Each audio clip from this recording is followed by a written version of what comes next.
Check.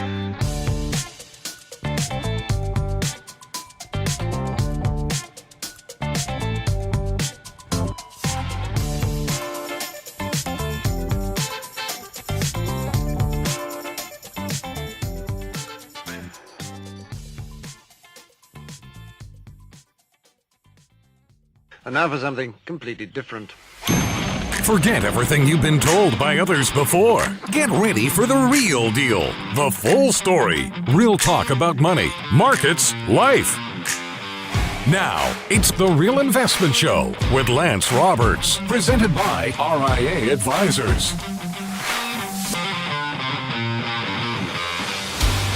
And good morning and welcome to the show today. Of course, it's Wednesday, hump day, as we kind of get this week kind of moving along here. And yesterday, of course, we had PPI, which is the producer price index that came out yesterday. We'll talk a little bit about that. Also, CPI out this morning at 7:30. So again, this is going to kind of be a big day. Headline estimate right now is 0.2. It was negative 0.1 last month, so expected to pick up here a little bit. Core CPI is expected to come in at 0.2 as well, but that's kind of always the estimate. The estimate is generally 0.2, right? I don't know if they actually poll people, but they just throw it out there and say the estimate's 0.2. So it's kind of always 0.2, but last month a little bit weaker. Now, as we said yesterday with PPI, yesterday I said it wouldn't surprise me if PPI came a little bit hotter than expected because we've had some fairly weak readings in PPI lately, and data tends to kind of bounce around a bit because you get some weak periods in the economy. Things kind of slow down a little bit. You get some restocking, so prices go up. That didn't happen yesterday with PPI. PPI came in weaker than expected, and that helped kind of fuel the market rally yesterday because of hopes for Fed rate cuts.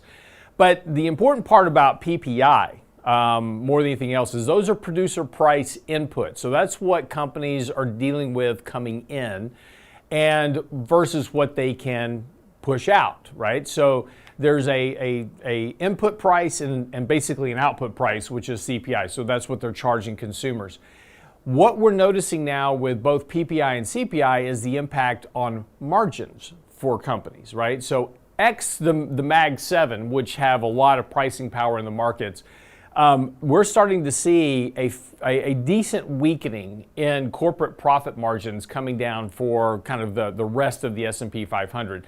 So again, but that's the dark side of falling inflation. So while we're all excited about inflation coming down because that's going to mean the Fed will cut rates, it's not great for earnings and corporate margins. So markets are going to have to ultimately deal with the valuation issue that we're paying for earnings, particularly if earnings do slow down as much as I kind of expect they will next year. I think we'll see a slower earnings growth rate than what's currently expected by Wall Street. So we'll see what happens here. But today, of course, is CPI. That's expected to come in at 0.2. Again, this could be one of those days where we see CPI come in a little bit hotter than expected. Again, that wouldn't be a surprise because that number tends to jump around a bit. But overall expectations are that number will likely be weaker. Of course, when all experts tend to agree, something else tends to happen. So we'll see how good the experts are today.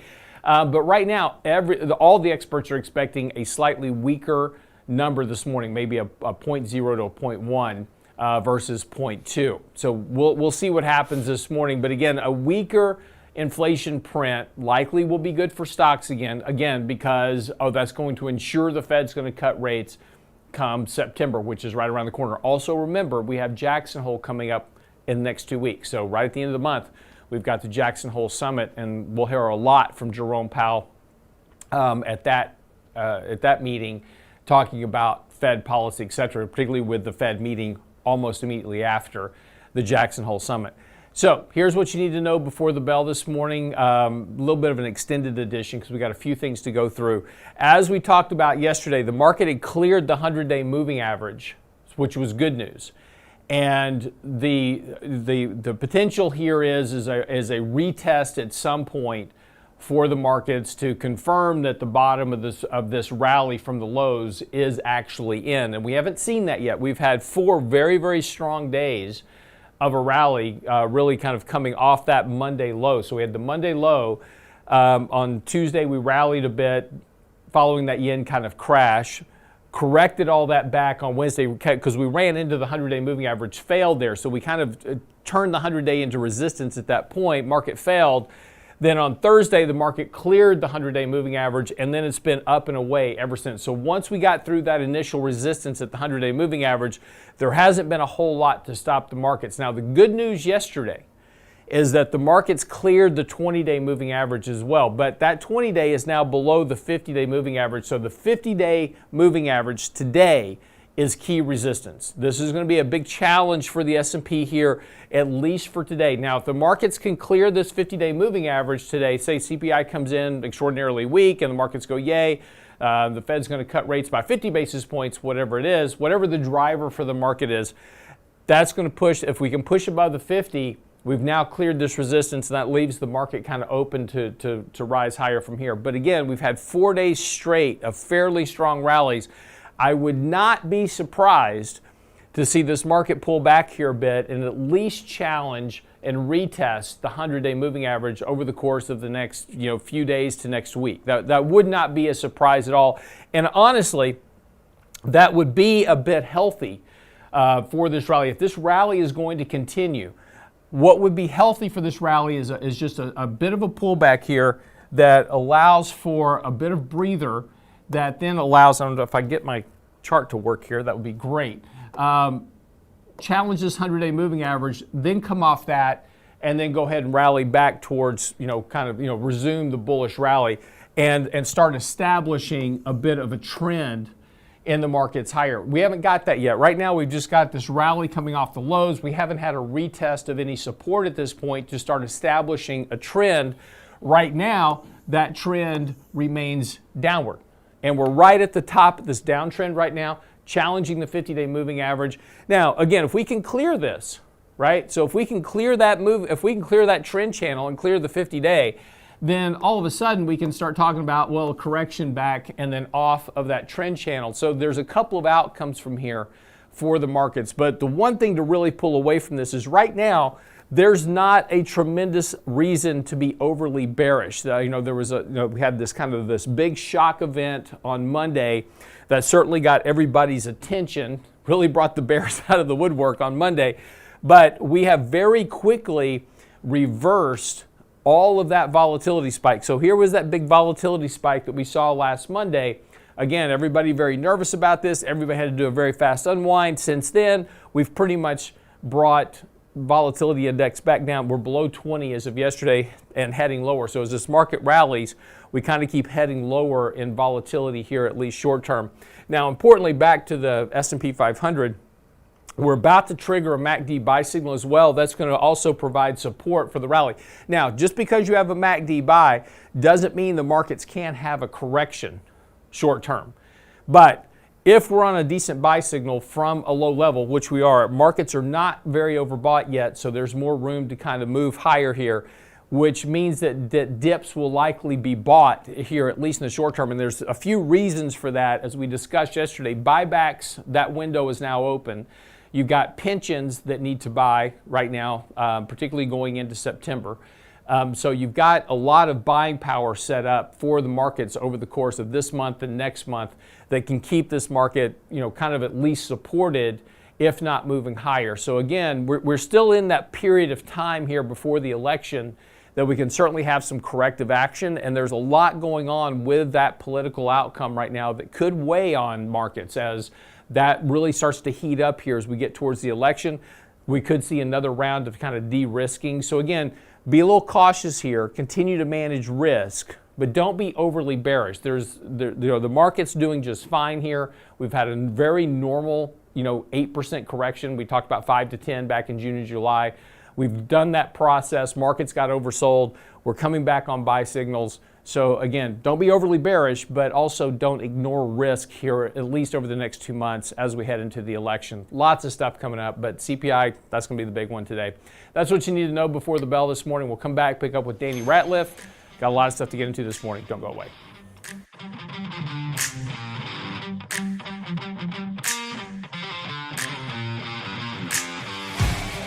Get daily investment news you can use, delivered at the speed of the internet at realinvestmentadvice.com. The The Real Investment Show YouTube page has all of our videos ready for your easy access. From 3 minutes on markets and money to each day's radio shows like Technically Speaking Tuesday, Financial Fitness Friday, and the latest analysis from Lance Roberts and Michael Leibowitz. Subscribe and bookmark our YouTube channel for The Real Investment Show, or just click on the show links at realinvestmentadvice.com. When it comes to wealth management, most people think of stocks and bonds, but it's like enjoying one layer in a 7-layer cake. At RIA Advisors, we want to make sure you get your cake and eat it too. Social Security, Medicare, creating a tax-friendly retirement paycheck. Perhaps you're saving for college. How about life insurance, guaranteed income solutions, all along with comprehensive planning? At RIA, a holistic approach to your money is our priority. Call us today, 855-RIA-PLAN, or find us online at realinvestmentadvice.com. realinvestmentadvice.com. The Real Investment Show. Small businesses are discovering that attracting and retaining top talent come down to more than just salary. In today's highly competitive job market, compensation is more than just wages. Hi, I'm Tom Allen, RIA Advisors Retirement Plan Consultant. Healthcare and retirement plans can make the difference in hiring and retaining the best employees. We can show you how to build an affordable, effective employment package that delivers true value for your workers and your business. Call me toll-free at 855-RIA-PLAN or online at realinvestmentadvice.com. And now, another page from the Real Investment Advisors Investing Manifesto. Bulls win in bull markets. Bears win in bear markets. Eagles soar above and take advantage of opportunity. Let us help you soar as you reach your financial goals with RIA Advisors. Neither bull nor bear. RIA Advisors, 281-501-1791 or online at realinvestmentadvice.com. You're listening to The Real Investment Show.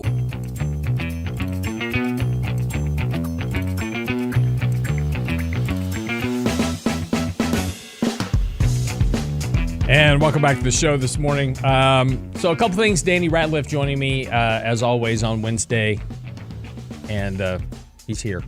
I'm here. He claims he's not going to coach baseball this year.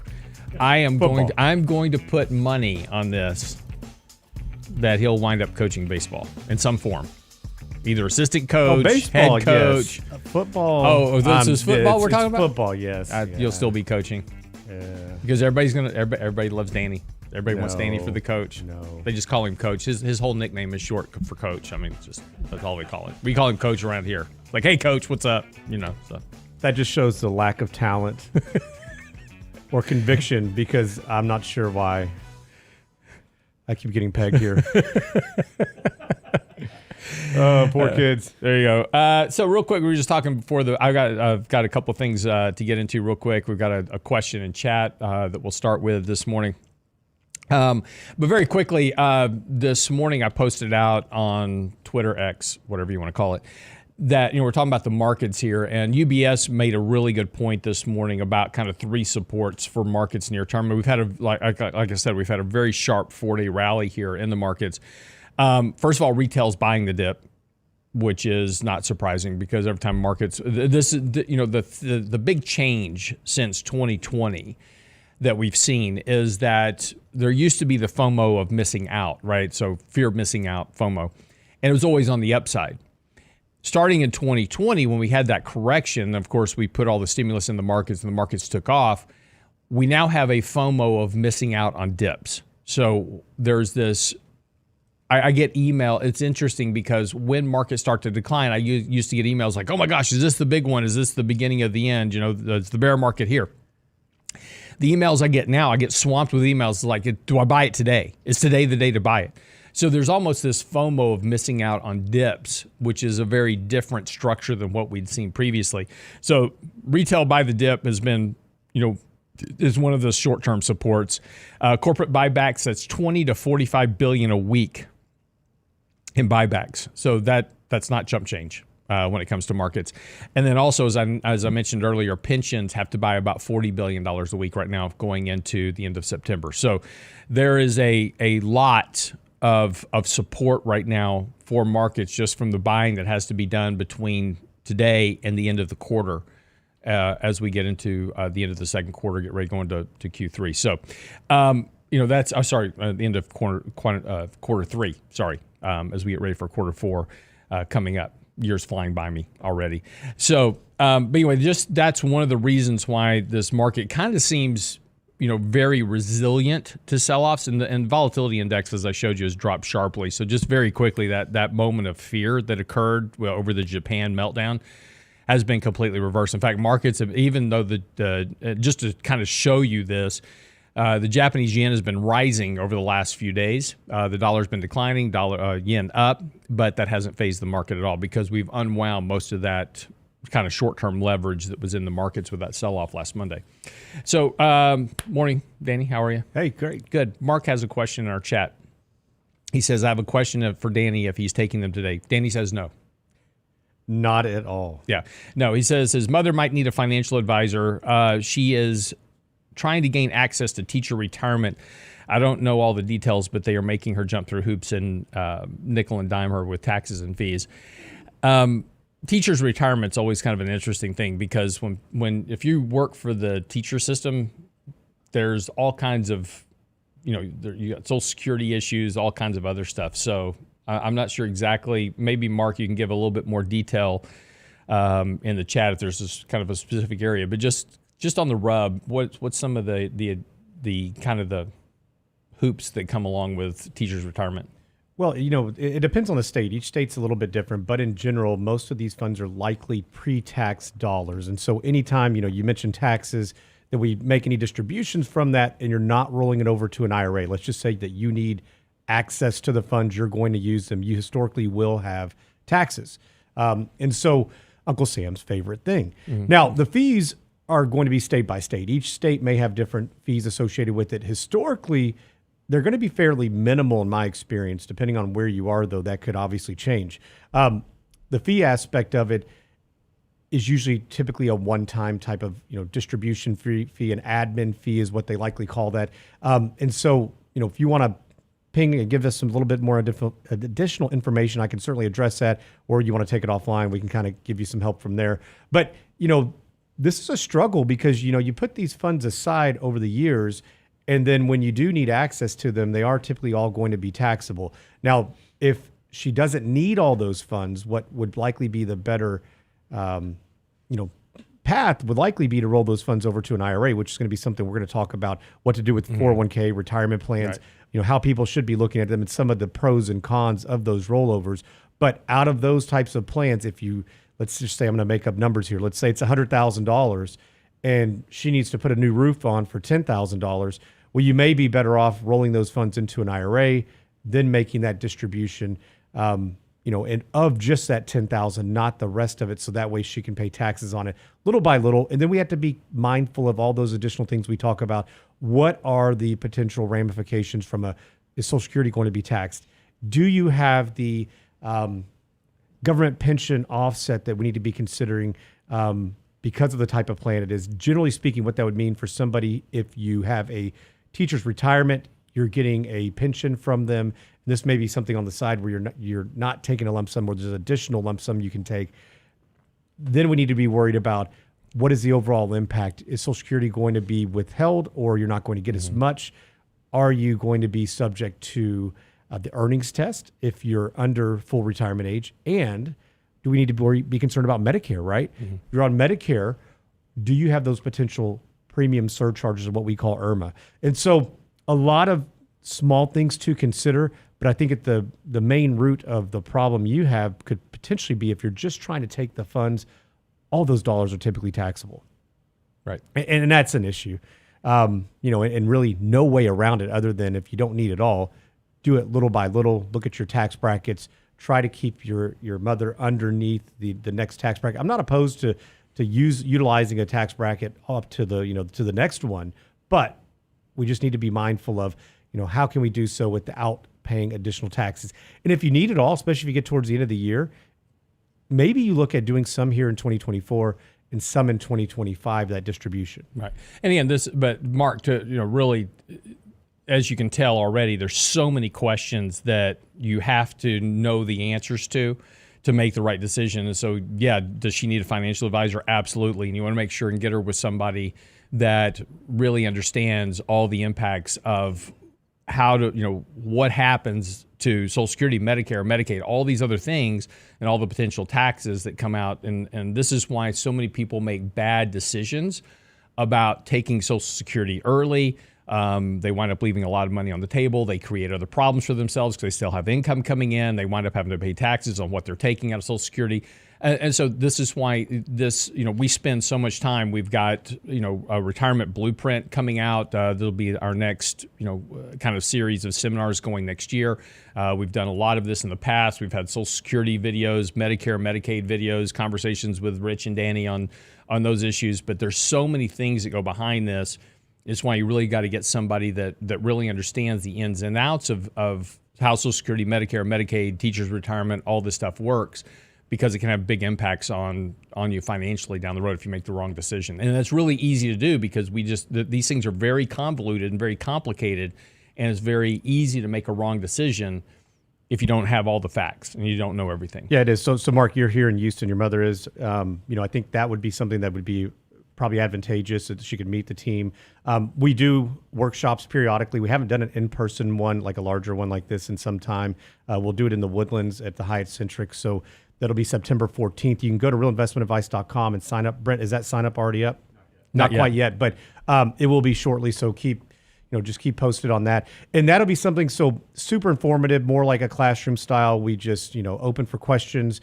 And, there's no carrot dangling at the end of it. We don't do steak dinners. This is strictly going to be... Because we're too cheap. Yes. Sorry, guys. Coffee was $85 a gallon. Bring your own. It's ridiculous. But, this would be a great time to meet the team. Rich, myself, we're going to have Jonathan Penn. Jonathan McCarty will be there as well. So you'll be able to meet the team. But we'll address a lot of these. So being in Texas, though, historically what they've done is that used to have to go to Austin, but to actually schedule a meeting, kind of get all the data, they're doing more and more over the phone. And so I actually just visited with somebody who they said, man, they actually are going to be able to do everything over the phone. I'm not going to have to go in. So that could be advantageous. A good financial advisor will typically get on the phone with you and just go through all the data, go through the numbers with you, make sure that you're doing things properly. And that way you don't have an issue as you get into doing that rollover. And that can, we see them happen from time to time. And the issue with any of these bigger departments, TRS is typically better than most, but you could call Social Security 3 times and get 3 different answers.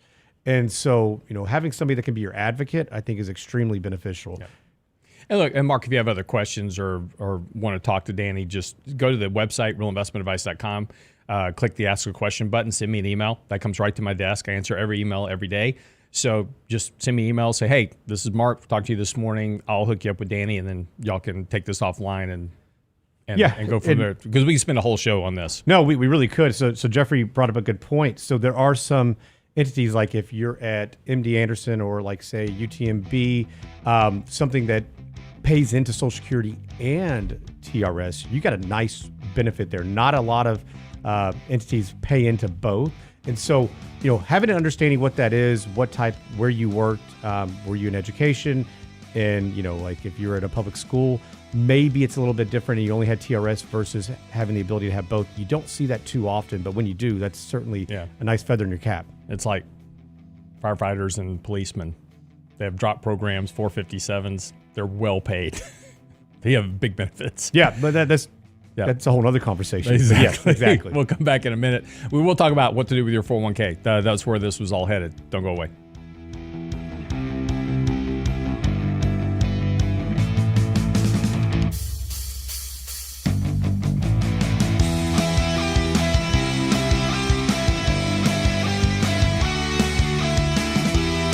The Real Investment Advice blog. It's required reading for the informed investor. Catch it today at realinvestmentadvice.com.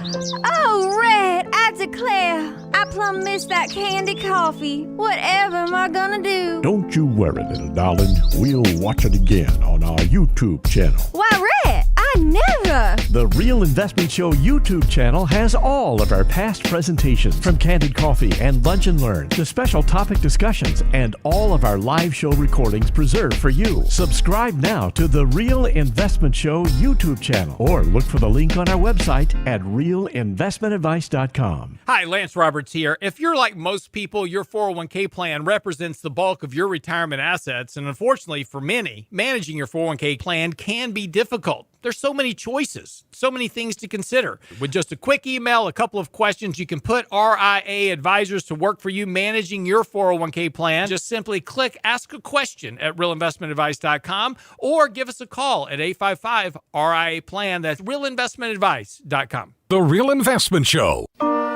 And now, another page from the Real Investment Advisors Investing Manifesto. Manage risk and volatility rather than trying to manage gains. You don't have to be right all the time. Long-term investing success is a 70% gain. Let us help you reach your financial goals with RIA Advisors. Neither bull nor bear. RIA Advisors, 281-501-1791 or online at realinvestmentadvice.com. Can't catch the whole show now? Listen to our podcast later at realinvestmentadvice.com. Food in total is now making up 30% of the average discretionary income. I believe it. I mean, that is our largest expense is food. Yeah. And we rarely eat out. The Real Investment Show podcast. Our biggest frustration at home is how do we do this cheaper? Yeah. No, I agree. We're running Hunger Games at our house. At realinvestmentadvice.com. So, if you can make it to the table without getting killed, you get to eat. When it comes to wealth management, most people think of stocks and bonds, but it's like enjoying one layer in a 7-layer cake. At RIA Advisors, we want to make sure you get your cake and eat it too. Social Security, Medicare, creating a tax-friendly retirement paycheck. Perhaps you're saving for college. How about life insurance, guaranteed income solutions, all along with comprehensive planning? At RIA, a holistic approach to your money is our priority. Call us today, 855-RIA-PLAN, or find us online at realinvestmentadvice.com. Realinvestmentadvice.com. Health and financial security touches everyone within your organization. Offering benefits for all doesn't need to be complicated. Hi, I'm Tom Allen, Senior Benefits Consultant at RIA Advisors. RIA Benefits provides independent expertise to find solutions that speak to the mission of your business, the culture you want to establish, and the budget you are able to work within. Book a free consultation with me at realinvestmentadvice.com/retirement, and we'll find a solution that takes care of your most important asset, your people. realinvestmentadvice.com/retirement, realinvestmentadvice.com. The Real Investment Show YouTube channel has all our videos ready for your easy access, like Technically Speaking Tuesday, Financial Fitness Friday, plus each day's radio shows. Subscribe and bookmark our YouTube channel at realinvestmentadvice.com. You're listening to The Real Investment Show.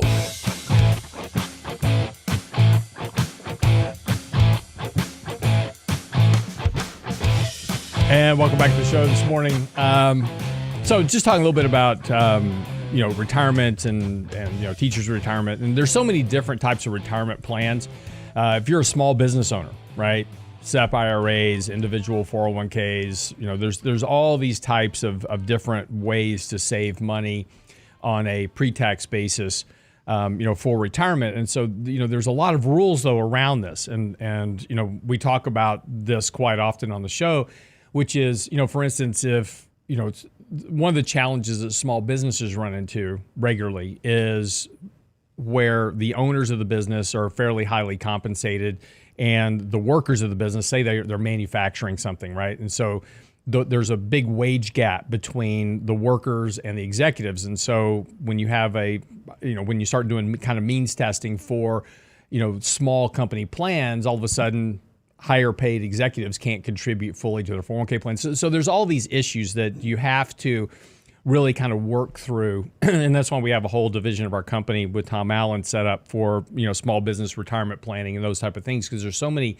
challenges that work with that. But for most of us, we work for a company, of larger sizes, right? And so we just kind of, contribute to our 401k plan and just kind of a secondary thought in a lot of cases. We don't really look through, our, making sure we're funding as much as we can. We just try to, fund whatever. So we don't maximize there's a lot of benefits from 401ks as an example. And again, if we go back historically, I've argued before that this was one of the worst ideas that we ever did, was giving individuals their own account versus pensions. But we have to make the most of what we have, right? That's the way it is now. And unfortunately, we don't do a great job of managing our 401ks. We don't do a great job of contributing to them as well as we should.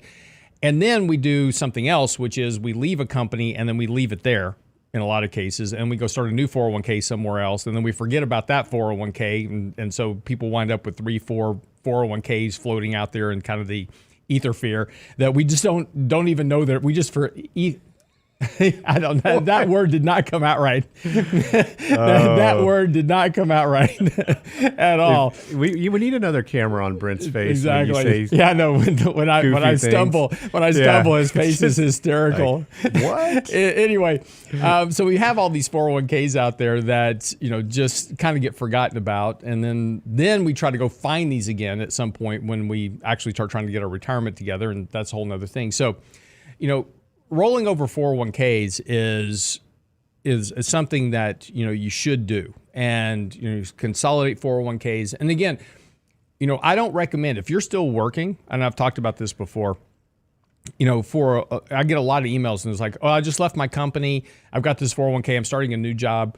I want to roll this into an IRA so I can trade stocks. Don't do that, right? Because once you roll that into a 401k plan, that 401k into an IRA, you can't contribute to it anymore. So you lose a big benefit if you're maximizing your 401k plan and putting in all of it. So the problem is that once you get to the new 401k plan, you're contributing there, getting the match. And that match that you get from your company is a big contributor to that, right? To your overall growth is the contributions that come out of that. So there's a lot of things to consider as you start to do that, kind of process. But just, so this is kind of where we want to, kind of touch on. It's like, but now you're getting ready to retire, and you've got this 401k sitting out there, and I've run into people. It's like, I'm just going to retire and leave my 401k where it is. Yeah, there may be some benefits to that. So you just gave me a whole lot of talking points. Yeah. We're not even going to get to where I wanted to get.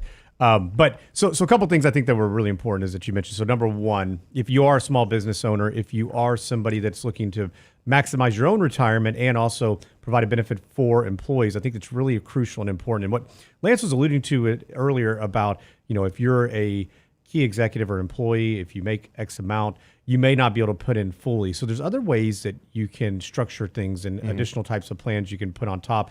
And like Lance mentioned, Tom Allen can help with that. But what you were alluding to is a safe harbor plan, right, which keeps some fiduciary protection on the actual owners.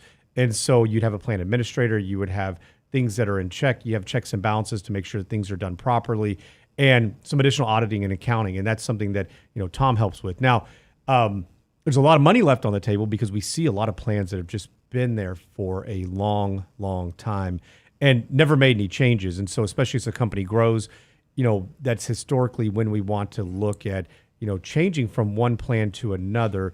And, because what happens typically is that the employer may provide some of those costs, but then they also say, hey, you know what, or maybe this company's growing. They don't want to put a lot of money into it from a cost or expense perspective, but they pass it on to the employees. And so if we're at smaller firms, we certainly want to look at that and have a really good understanding. So always important to shop those. So if you're somebody, a decision maker that oversees those types of things, keep that in mind. If you're a business owner looking to provide, retention tools, things of that nature, I think that's great as well. And, you touched on something else that, 401k plans change quite a bit. In fact, Ted Banna, who came out with the 401k, said that this was one of the worst things that he ever did, right? It was a loophole to try to help executives put more money aside, or his business owners.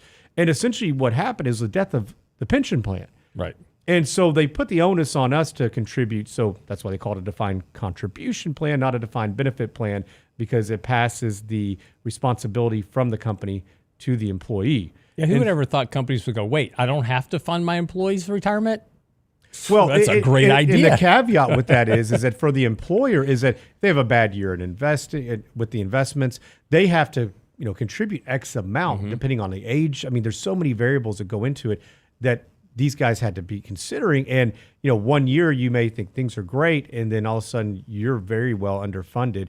That's a terrible report you don't want to give your employees. And, now you may have to come out of pocket for additional funds down the road. So, a lot of moving parts with that. But, what was supposed to be a good thing turned out to maybe not have been the best for the average person, just because, unfortunately, we talk about this. Personal Finance 101 is something that has seemed to have been thrown out the window. But so, if you have a 401k plan and you're still working, you change jobs, I think these are all going to be points that you need to consider. And so, Lance, if you stop working and you go work for the next firm, most people do roll their 401ks over to the IRA. Now, you don't need to roll it over to the other 401k. And I'm going to give you some talking points on both as far as things that you do need to consider, some pros and cons. And so a pro would be is that if you can manage the funds, and I know what you were alluding to, is that you don't want to go out and just buy stocks, because what happens, most people just go, they say, oh, how'd this do last year? Boom, that's what I'm going to pick. But people do that with the 401k they too. They do a poor job, yeah. Well, but it's emotional. When we talk about that, trying to take the emotion out, having a set plan and understanding, how you invest versus looking at it, everything you see in the investment world says, past results are not indicative of future returns, right? But when I talk to people, but the funny thing is when you see somebody's 401k plan, I'm like, well, how did you pick that? Oh man, I just went and whatever was the best last year or the last 5 years. Well, great. That was international at one point. That was value stocks at one point. Those aren't the hot places now compared to other areas. And so we have to be mindful of where the market may be going or the economy as a whole, and then have some sense of a plan versus like, oh, shoot, this is down, I'm getting out, and we're going to run over somewhere else. But things to consider, right? Number one, what are the fees inside the accounts? You need to understand, what it is inside the 401k. I kind of mentioned this earlier, if you're in a smaller plan, your fees may be a little bit more expensive. And usually the way they pass those fees along to the employee is they increase the expense ratio. So one thing you need to look at any of your investments that you have, and this may be with, you may have an IRA with an investment firm, or you may be managing it on your own, understand what those internal fees are. And this is where things begin to add up, because sometimes we see them that they're rather high. Now, once you get into a larger plan or a larger company, historically the fees will begin to decrease. We are seeing a lot more usage of ETFs or just index funds, which bring those costs down considerably because they're not paying an active money manager. So know what you're in. And this can be rather easy. You can actually pull up the tickers, go to Google. You should have it in plan documents. There should be a lot of information on your benefits website that you can actually go in and see what all those fees are. But if not, just Google it. And just make sure you're looking at the right share class, because they may have one that's much more expensive than another, and you could be in either one. So that is the first exercise that I would look at. And then what are the options? Do you have a lot of different options within the account? And so, lots of options can be good for some. It can be, it can be kind of a paralysis by analysis for others. And so if you have a lot of options, you have the ability to do like a brokerage link, there can be some benefits with that. But for some, they may say, hey, less is more. And you see some really big plans, Lance, that only have 7, 8, 10 options. And then you see some that have, sky's the limit. And knowing what you have, I think, is important, but also then understanding how do you utilize these options within the account, because sometimes we see a ton of overlap. Now, I just reviewed an account here recently, and this was not a 401k, but it was an IRA. And there was probably in a couple different asset classes, like 10 different funds. And I'm like, well, there's so much overlap when you look at that. Like, I mean, all these funds are almost doing the exact same thing. It's kind of what you always say when somebody says, well, I'm going to go and I'm going to have, 6 different financial advisors. Unless they are in a specific niche and doing something very different, you're probably going to have a lot of overlap in things that you don't even know. And if the right hand doesn't know what the left hand's doing, you could even run into some additional risk that you don't think that you're getting into. But I want to touch on this a little bit more as far as, what other considerations you would make when evaluating. Should you use an IRA? Should you use a 401k? There are times that you do not want to do a rollover. And you don't hear this often because most advisors are going to say, hey, you've got to roll it over. But we're going to touch on that on the other side of the break. All right, be right back after the break. And by the way, Larry, I can read Thai. So, yes, you can be 95 years old and have hot chicks if you have enough money. So if you roll that 401k over, there you go. All right, be right back after the break. Don't go away.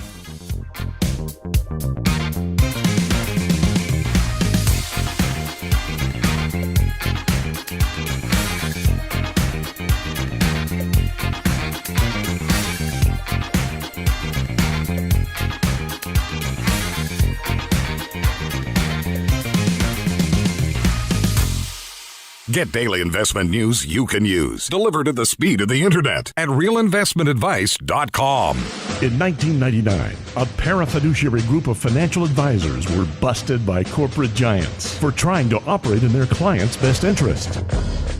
These men promptly escaped from a high-cost margin environment to the Houston Energy Corridor. Today, still excoriated by their former employers, they survive as protectors of others' fortunes. If you have a problem about preserving capital, if no one else can help, and you can find them right here, maybe you should hire the RIA team. Small businesses are now being challenged by the lack of employees and how to attract and recruit the best employees. To get the better employee, you'll have to offer a better package. Hi, I'm Tom Allen, RIA Advisors Retirement Plan Consultant. Don't assume a 401k plan is too costly or complicated for your small business to offer. Let us show you how to make the most of an affordable and effective plan that will deliver true value for your business and your employees. Call me toll-free at 855-RIA-PLAN or online at realinvestmentadvice.com. That's realinvestmentadvice.com. The Real Investment Show. When it comes to wealth management, most people think of stocks and bonds, but it's like enjoying one layer in a 7-layer cake. At RIA Advisors, we want to make sure you get your cake and eat it too. Social Security, Medicare, creating a tax-friendly retirement paycheck. Perhaps you're saving for college. How about life insurance, guaranteed income solutions, all along with comprehensive planning? At RIA, a holistic approach to your money is our priority. Call us today, 855-RIA-PLAN, or find us online at realinvestmentadvice.com. realinvestmentadvice.com.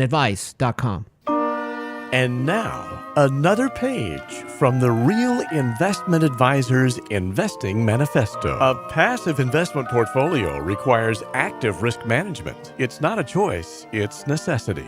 Diversification doesn't protect against risk of loss. Let us actively help you reach your financial goals with RIA Advisors. Neither bull nor bear. RIA Advisors, 281-501-1791 or online at realinvestmentadvice.com. You're listening to The Real Investment Show.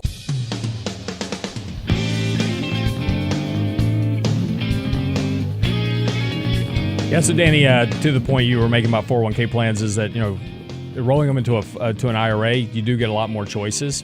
This was kind of a point that one of our chat members really said, roll into a brokerage IRA, get far more and better choices. And that's true.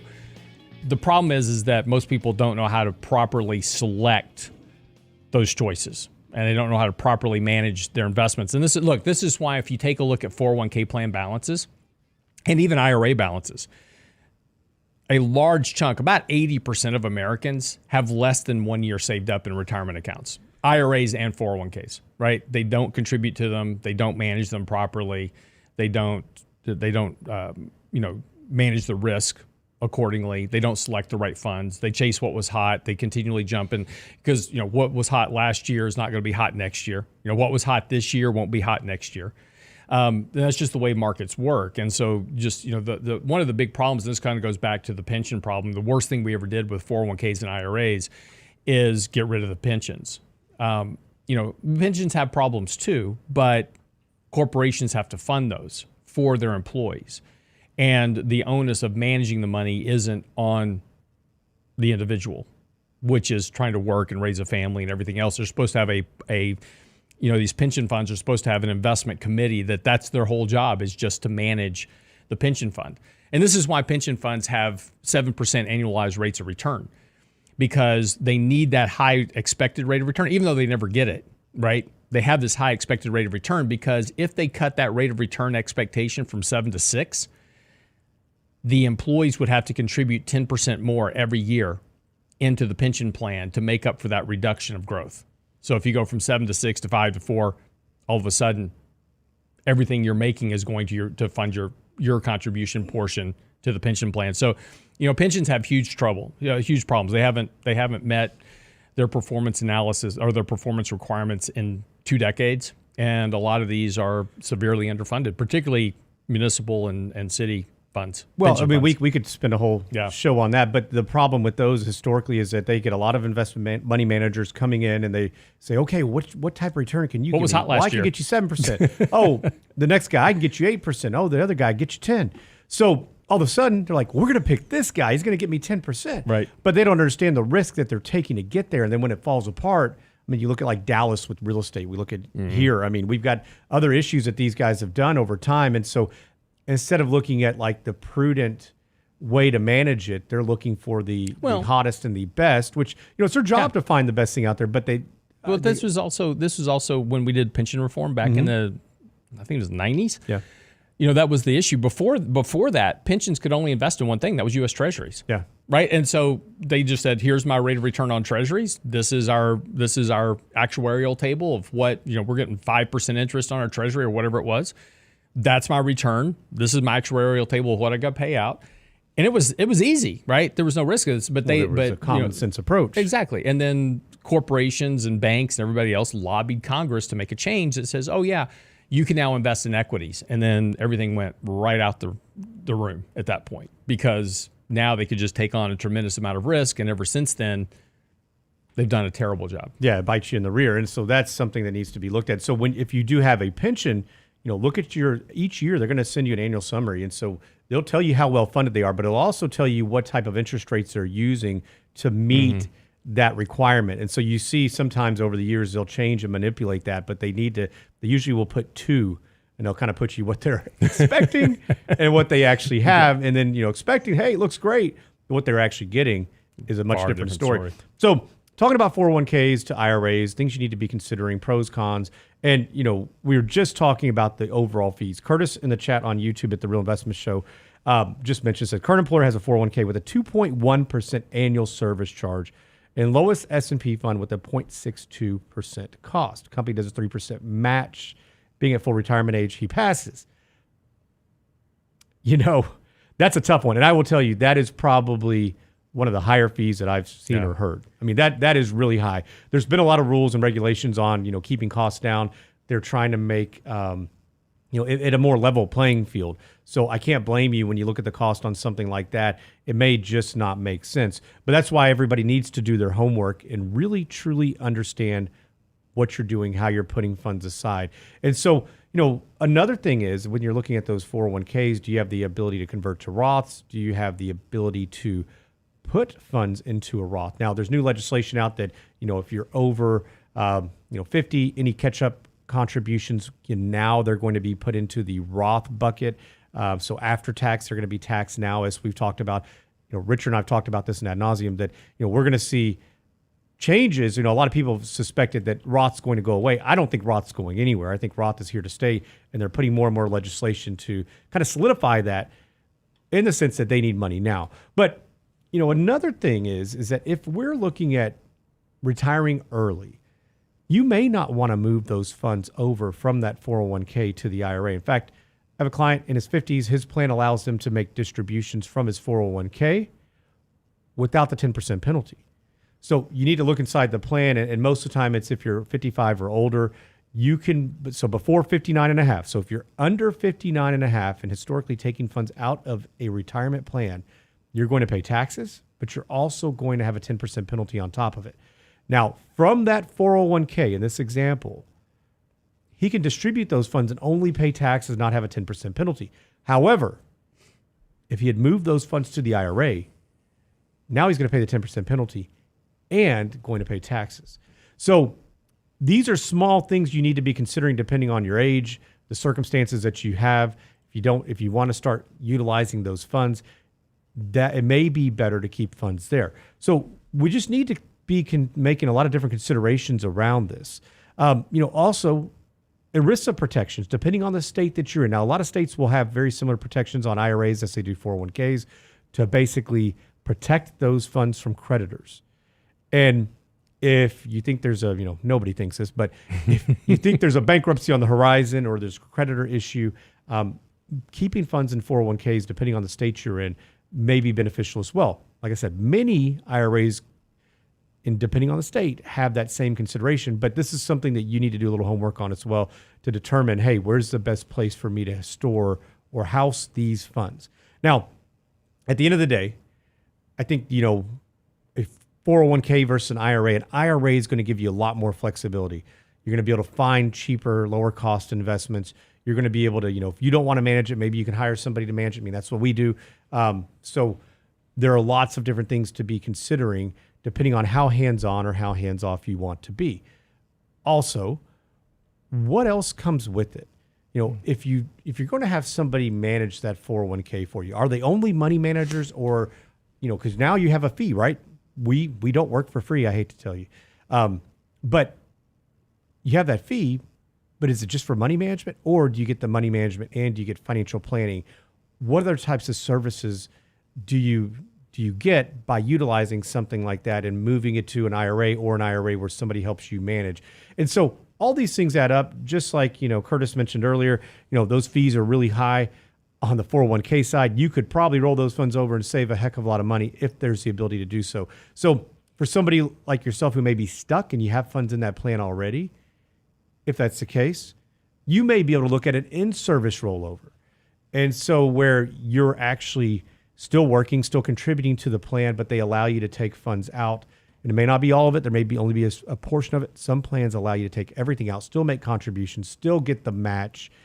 And then, every quarter or every year, you go ahead and make that distribution into your IRA. You have more flexibility. You lower your cost over time.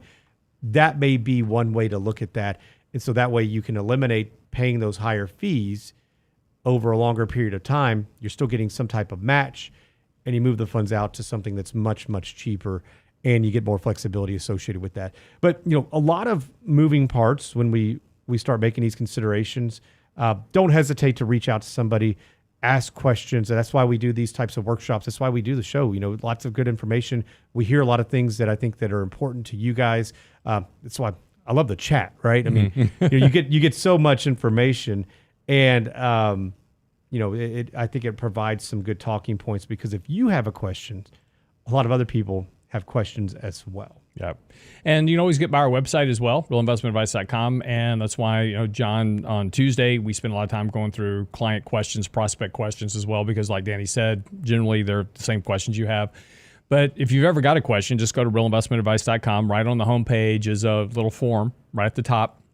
It comes right to my desk. And if I can't answer your question, I assure you, Danny, Richard, John, somebody here can answer that question for you. So no matter what question you have, send it, and we'll get you a response. And generally, I answer all emails every day. So you're going to get a response back the same day, unless it's like 11:30 at night and I'm sleeping. Then you'll get it back at 5 in the morning. You sleep? But yeah, you're going to get your question answered. We're happy to do that. But it's all at the website, realinvestmentadvice.com. Of course, as I talked about the other day, our blog post, our newsletters, our daily market commentary. It's all free. It's all there for you. Just go to the website, check it out. Of course, like and subscribe to our channel. Here, we appreciate you. Keeps us wanting to do this YouTube show every morning because it's early. But when you like and subscribe to the channel, we appreciate that, and gives Danny something to do besides coaching. So, yeah, I'm a sucker. All right, CPI coming out in 32 minutes. That'll be the market moving event for the day, and then we'll talk about that obviously tomorrow a bit with Michael Leibowitz. He'll be here tomorrow. Also tomorrow, Mike and I are going to talk about dividend investing. We had a really good email question this past week about buying dividend stocks. So we're going to talk tomorrow about, kind of what we look at when we start looking for a dividend stock, kind of the do's and the don'ts of investing in dividend stocks. We'll do that tomorrow with Michael Leibowitz, so tune in then. In the meantime, have a great day. And like I said, get by the website. Article out this morning. Our daily market commentary is out. Michael Leibowitz's new article is out this morning as well, covering the recent Nouriel Roubini article about the Treasury supporting the banks. That's all on the website this morning. realinvestmentadvice.com. Have a great day.